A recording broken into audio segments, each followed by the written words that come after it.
People are crying, weeping, grown men on their knees because they lost a soccer game. Nations are crying and weeping because they lost the World Cup.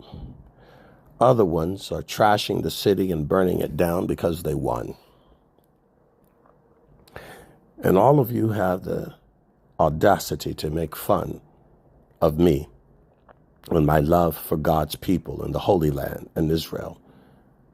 Make fun of a man who spends his life preaching the gospel, telling people about the Lord, how much the Lord loves them. But I'm the one that you hate, and I'm the one that you demonize. You got it all wrong. You just all value the wrong thing. But I guess the scary part for me is now I understand how it was so easy for white people to see black people as slaves, and the Muslim Islamic empires castrating my African ancestors and not even giving them respect as a citizen because their skin is dark. Why would anybody support Islam? Could be no friend of mine. Islam massacred my African ancestors, castrated my African ancestors. And to this day, the Arabs still look down on anybody with dark skin, sub-Saharan Africans, where all human race began. But for some reason, the Arabs think they are a superior race.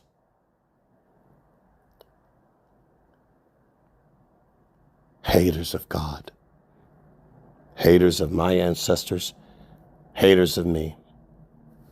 How could anyone who called themselves my friend be a friend to the enemy of my people and of God? I have a lot of friends that do this, even white friends. Privately, they say they love me, but in front of their other white friends, they're ashamed of me and embarrassed, especially with their family. I'm not invited in their homes because, you see, they're embarrassed. They don't want their other friends to know they have a black friend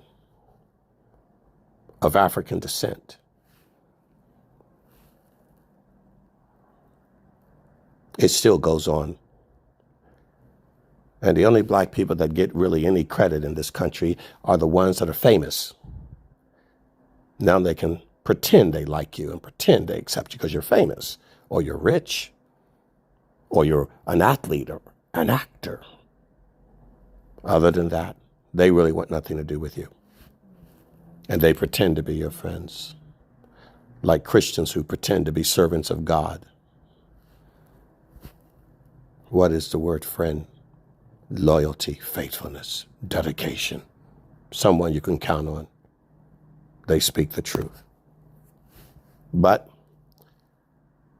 most of the men I know, they are faithful to a liquor bottle, more faithful to a liquor bottle, or more faithful to sex, a woman or a car, more faithful to golf, definitely faithful to money. That's their real God.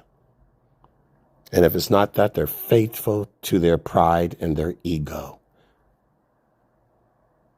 Sport. Ideas, but not human.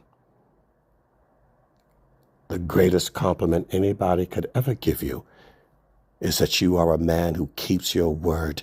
You're faithful, loyal, dependable, kind, loving, considerate, and a servant of God. Yes, I'm sad. Because what I just said is not true for 90% of you. I have a hard time meeting a real friend that sticketh closer than a brother. It's a sad world we live in right now.